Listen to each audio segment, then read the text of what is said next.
Okay, so we're supposed to be working out right now, but this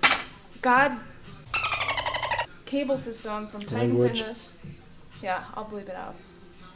From Titan Fitness, pretty much everything in here is from Titan Fitness.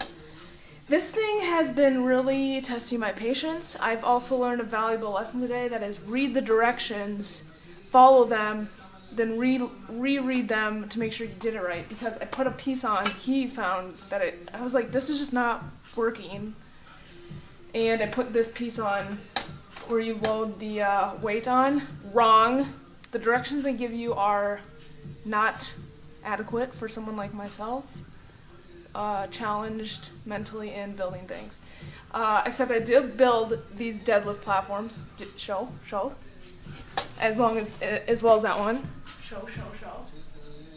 That one's not complete, but we are getting there. And people are like amazed that I could build that. I'm like, it's YouTube. You can YouTube anything. Like, you don't even have to go to college anymore. You learn from YouTube.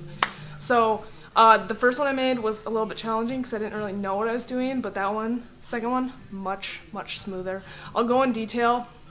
The previous video kind of just showed a little glimpse of how I made it, but I'll go into detail how I made them. But yeah, I'm gonna quickly put this thing back together, and then we're gonna do like push workout kind of. Yeah, we're gonna use the Swiss bar. Show. I love how you're not even looking at me. I just got that as well off of Titan Fitness. This bar, I love this bar because of the different kind of grips you can use.